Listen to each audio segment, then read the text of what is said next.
चलो बेटा स्टार्ट करते हैं।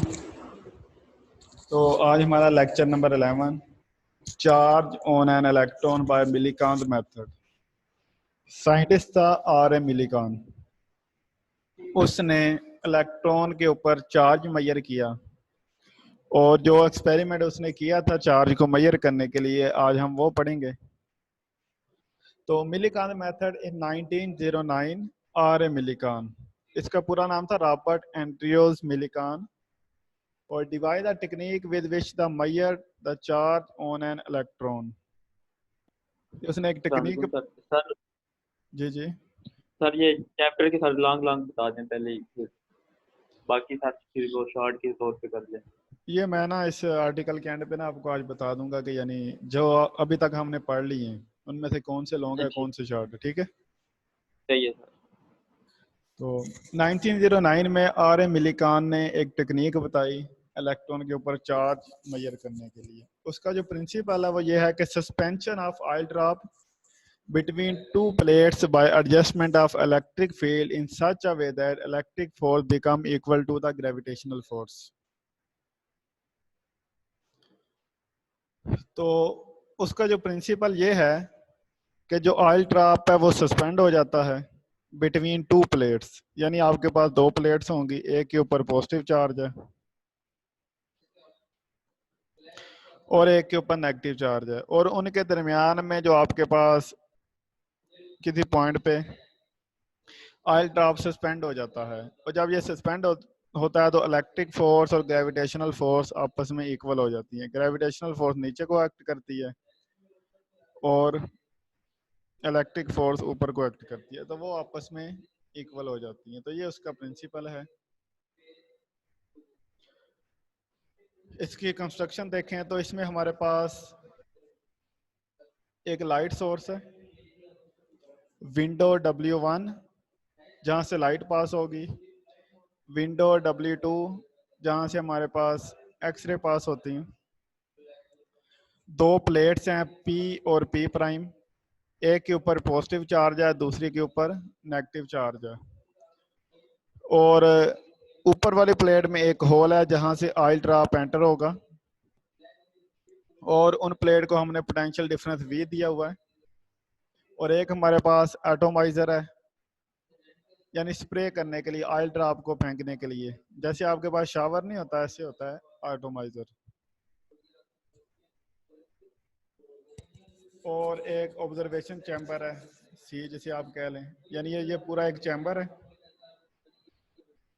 उसके पास हमारे पास एक लाइट सोर्स है, window W1 W2 window, plates P और P प्राइम, और उनके ऊपर हमने चार्ज दिया हुआ है पॉजिटिव और negative.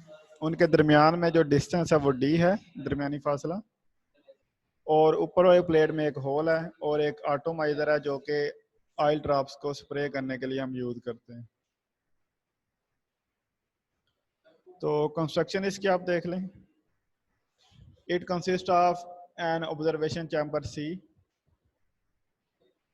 window W1 for light, window W2 for X-rays, two parallel plates P and P prime placed inside the chamber. Upper plate P has a small hole H.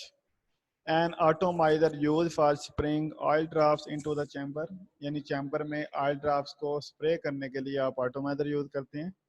Light source to make the droplet visible, और a DC source applied across the plates, यानी direct current आपने plates पे apply किया हुआ है, यानी potential difference दिया है। और microscope to observe the path of motion of droplets, और आपने माइक्रोस्कोप यूज की है जो कि आप उसको ऑब्जर्व करने के लिए यूज करेंगे। तो इसकी वर्किंग हम देखते हैं। तो इसकी वर्किंग इस तरह है कि हम एटोमाइजर से ऑयल ड्रॉप्स को स्प्रे करेंगे। अब ऑयल ड्रॉप्स ऊपर से नीचे आएंगे। जब ऊपर से नीचे आ रहे होंगे और एक दो ड्रॉप होल में से पास होगा, जब ये ऑयल ड्रॉप होल में से पास होगा तो वो ऊपर से नीचे की तरफ मूव कर रहा है। और आपने पढ़ा है कि जब ड्रैग फोर्स वेट के इक्वल हो जाए तो जो पार्टिकल है वो टर्मिनल वेलोसिटी से मूव करता है। तो पार्टिकल ऊपर से नीचे टर्मिनल वेलोसिटी से मूव कर रहा होगा।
तो जब ऑयल ड्रॉप ऊपर से नीचे आएगा टर्मिनल वेलोसिटी से मूव करेगा।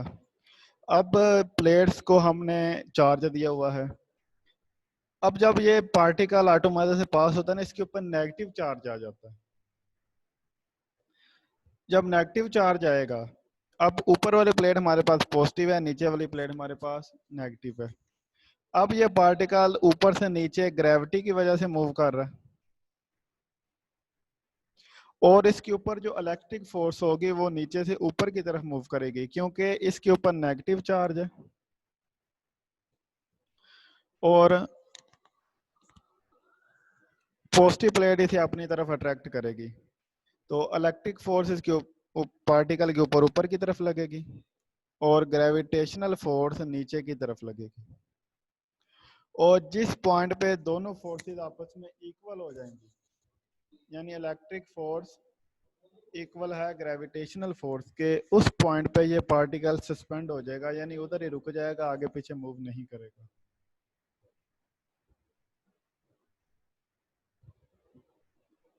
तो वर्किंग हम इसकी देखते हैं। The tiny oil droplets are sprayed into the chamber through small nozzle of the atomizer। यानी एटोमाइजर की नोजल से आपने पार्टिकल को स्प्रे कर दिया। The oil droplets get negatively charged due to friction between the walls of atomizer and oil drops। तो friction की वजह से उसके ऊपर नेगेटिव चार्ज आ जाएगा।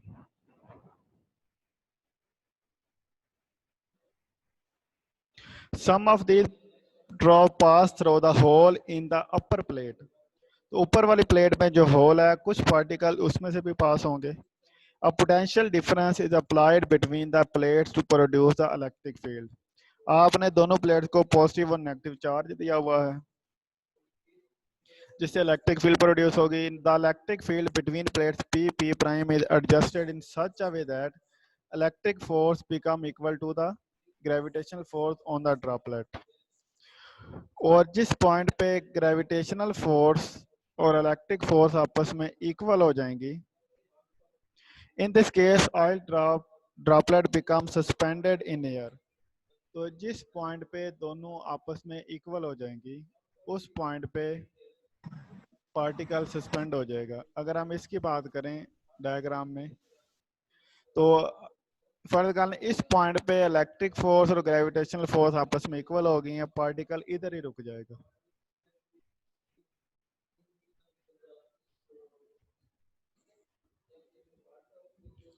Let mass of droplet m, small m droplet का मास है, उसके ऊपर चार्ज q है और डिस्टेंस बिटवीन प्लेट्स d है और पोटेंशियल डिफरेंस आपने v अप्लाई किया हुआ है और इलेक्ट्रिक फील्ड E होगी। और आप जानते हैं कि E इक्वल है V/d के। और जब पार्टिकल सस्पेंड हुआ है, इलेक्ट्रिक फोर्स और ग्रेविटेशनल फोर्स आपस में इक्वल होंगी, F इक्वल Fg। और इलेक्ट्रिक फोर्स इक्वल होती है QE के, और ग्रेविटेशनल फोर्स इक्वल होती है mg के। तो Q इक्वल आ गया mg के, और E आपके पास इक्वल है V/d के। तो E की जगह आपने लिख दिया V/d, तो Q आ गया Q into V/d equal mg के। तो Q आ जाएगा, D उधर आगे मल्टीप्लाई हो गया और V आगे डिवाइड हो गया। तो Q इक्वल आ गया mg/d/v।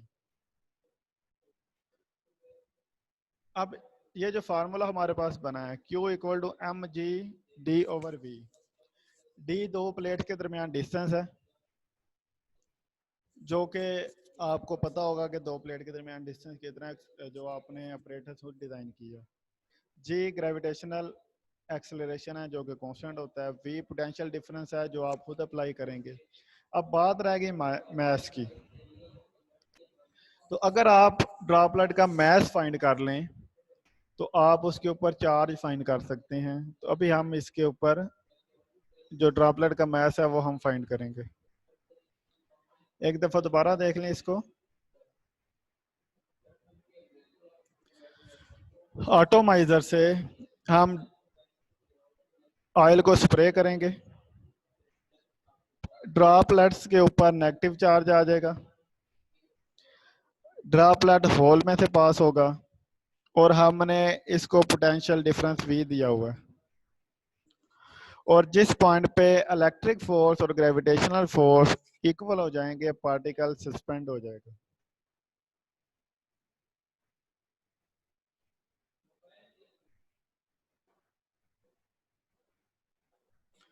तो ड्रॉपलेट का मैथ आप M कर लें,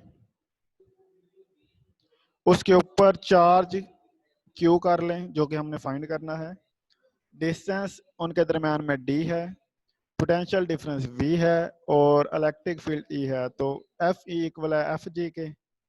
तो इलेक्ट्रिक फोर्स और ग्रेविटेशनल फोर्स इक्वल हैं, तो Q इक्वल आ गया mg के। तो E इक्वल है V/d के, तो Q V/d इक्वल है mg के।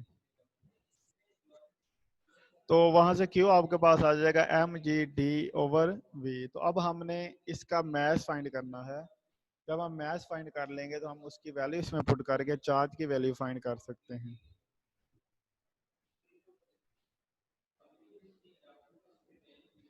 तो अभी हम मैथ फाइंड करते हैं।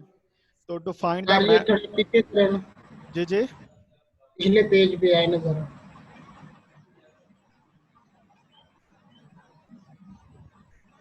जी बताएं। ये एंड से ये जो सेकंड लास्ट और फर्स्ट लास्ट ये दोनों समझाए। एक यहाँ तक आपको समझ आ गया ना। FE इक्वल है FG के, यानी ग्रेविटेशनल फोर्स इक्वल है इलेक्ट्रिक फोर्स के। अब जो इलेक्ट्रिक फोर्स इक्वल होती है वो हमारे पास इक्वल होती है QE के,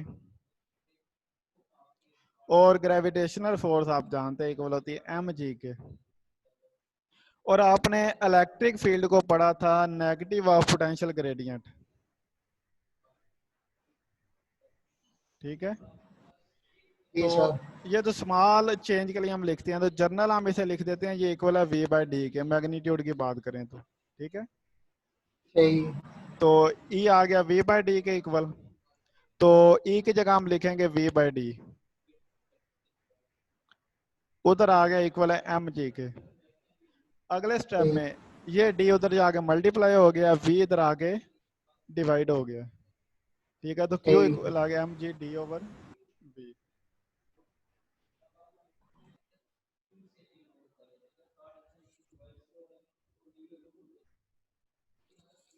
तो अभी हमने मैथ फाइंड करना है इसका। तो find the math of droplet M। Electric field is switched off. Electric field को आपने क्या कर दिया, स्विच ऑफ कर दिया। So the droplet start to fall under the action of gravity through the air and gain the terminal velocity.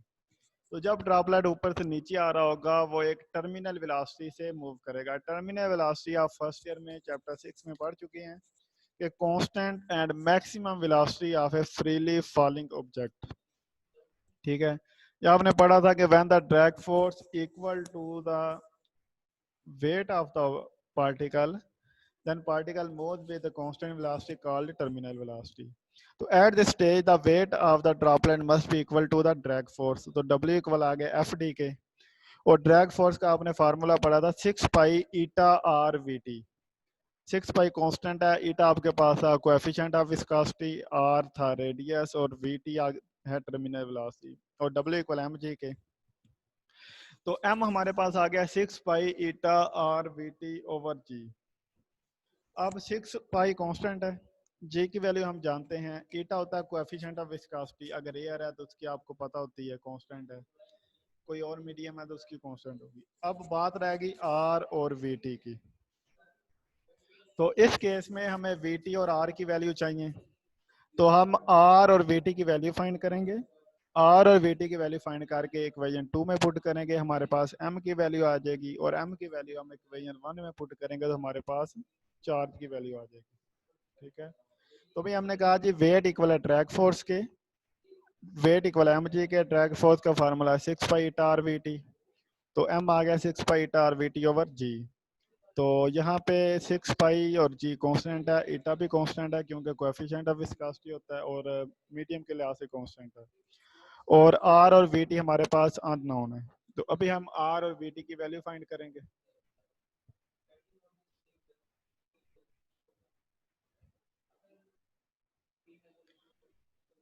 तो determination of we T, तो velocity का सीधा सा फार्मूला एस ओवर टी, यानी डिस्टेंस ओवर टाइम। तो जो आपके पास plate में से पास हो रहा होगा ड्रॉपलेट, आप देख लेंगे कि उसने कितना फासला तय किया, वो डी भी आप कर सकते हैं, या उससे कम होगा वो आप एस कर लें, आप फासला कैलकुलेट कर लेंगे, और टाइम नोट करेंगे कि उसे टाइम कितना लगा है। तो we T equal S by T से यहाँ से आप उसकी वेलोसिटी फाइंड कर सकते हैं। तो वेलोसिटी तो सीधी से फाइंड है एस ओवर टी के, एस भी आप देख लेंगे, वहाँ से टी भी देख लेंगे टाइम नोट करके, तो वी टी आ जाएगी। अब हम बात करते हैं determination of radius of droplet.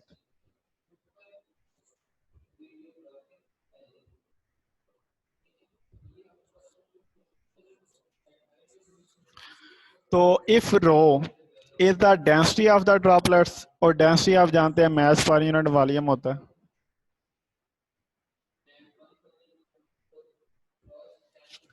Then its volume can be express as, volume का फार्मूला स्फीयर का आप पढ़ चुके हैं 4/3 पाई आर क्यूब, ये फार्मूला होता है स्फीयर के वॉल्यूम का। तो हमारा जो ड्रॉप है वो स्फेरिकल होगा, तो उसका जो आ जाएगा हमारे पास वॉल्यूम 4/3 पाई आर क्यूब, और डेंसिटी इक्वल है मास ओवर वॉल्यूम के। तो डेंसिटी इक्वल आ गई एम, और वॉल्यूम की जगह आपने लिख दिया 4/3 पाई आर क्यूब। तो ये एम इधर ही, ये पूरी टर्म उधर जाके मल्टीप्लाई हो जाएगी, तो आ गया 4/3। ठीक है, डेंसिटी ना M over 4/3 pi R cube, 4/3 pi R cube दूसरी तरफ जाके मल्टीप्लाई होगा, तो density multiply by 4/3 pi R cube. तो ये हमारे पास आ गई इक्वेशन 3। अब ये हमारे पास मैथ्स का एक फार्मूला बन रहा है 4/3 pi R cube into density, और इक्वेशन 2 जो आप पीछे पढ़ चुके हैं, देखें ये आपके पास है 6 pi eta are we T over जी। एक ये फार्मूला आपके पास मैथ्स का, और एक आपने इक्वेशन 3 में पढ़ा, आप दोनों को कंपेयर करेंगे। तो वहां से 6 pi eta are we T over g,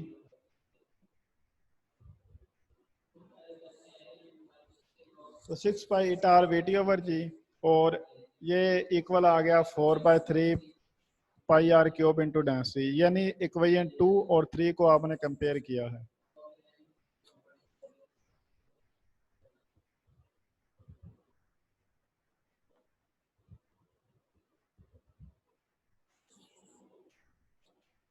अब इसको देखते हैं,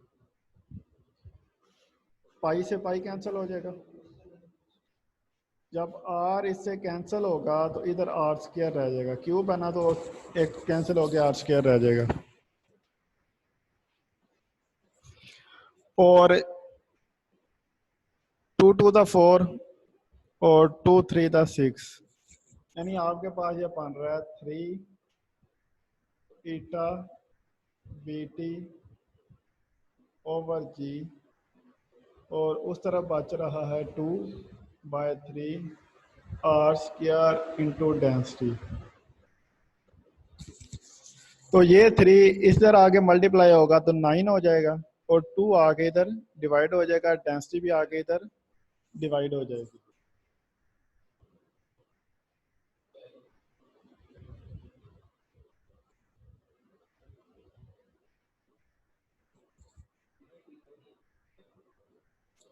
तो आर्ट्स के इक्वल आ गया 9 ईटा वीटी ओवर 2 रो जी, और दोनों तरफ अंडर रूट ले लें तो आर आ गया 9 ईटा वीटी ओवर 2 रो जी।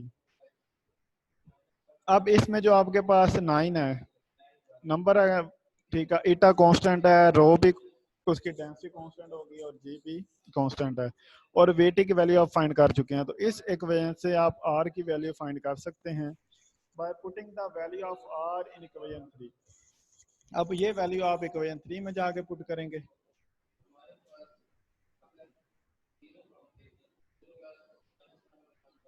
तो आपके पास m की वैल्यू आ जाएगी।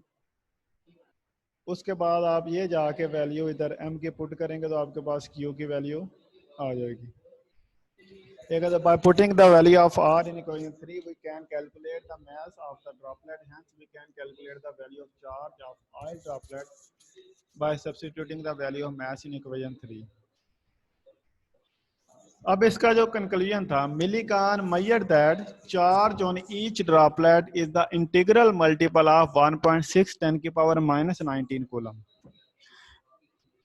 यानी उसके पास जो फार्मूला आ रहा था ना चार्ज का, वो इस तरह आ रहा था, Q इक्वल है N इंटू 1.6 10 की पावर -19।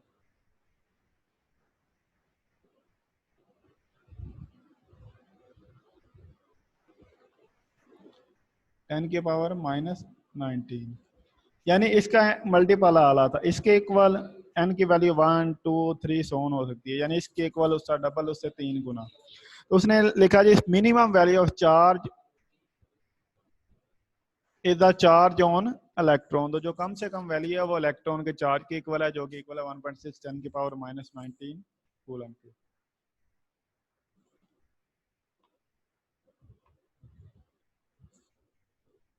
एक दफा इसको देख लें कि हमारे पास ऑयल ड्रॉपलेट आएगा, उसके ऊपर नेगेटिव चार्ज है, फ्रिक्शन की वजह से वो आगे सस्पेंड हो गया, ग्रेविटेशनल फोर्स और इलेक्ट्रिक फोर्स इक्वल हो गए।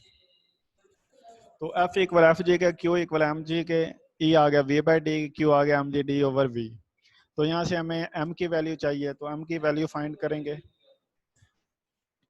वेट फोर्स इक्वल है ड्रैग फोर्स के, तो वहाँ से M आ गया 6 ईटा आर VT ओवर जी। अब हमें R और VT की वैल्यू चाहिए, तो VT की वैल्यू आप S over V equal S over T से फाइंड कर लेंगे, और R की वैल्यू फाइंड करने के लिए हम डेंसिटी वाला फार्मूला यूज करेंगे कि उसका वॉल्यूम 4/3 r क्यूब है, और डेंसिटी इक्वल है मास ओवर वॉल्यूम के। तो वॉल्यूम का फार्मूला 4/3 r क्यूब, वहाँ से M आ गया 4/3 r क्यूब इंटू डेंसिटी। अब 2 और 3 को कंपेयर करें तो 6 r VT ओवर जी इक्वल है 4/3 r क्यूब इंटू डेंसिटी के। तो R की वैल्यू आ गई 9 ईटा VT ओवर 2 रो जी। अब ये R की वैल्यू हम इक्वेशन 2 में पुट करेंगे, तो इक्वेशन 3 में, तो हमारे पास मैथ की वैल्यू आ जाएगी। मैथ की ये वैल्यू हम इक्वेशन 1 में पुट करेंगे, हमारे पास चार्ज की वैल्यू आ जाएगी। तो कंक्लूजन ये था कि मिलीकान measured that charge on each droplet is the integral multiple of 1.6 10 की पावर -19 कूलम। यानी जो चार्ज था वो इस 1.6 10 की पावर -19 का इंटीग्रल मल्टीपल आ रहा था, ठीक है। उसने कहा कि ये एक इलेक्ट्रॉन के ऊपर चार्ज के इक्वल है।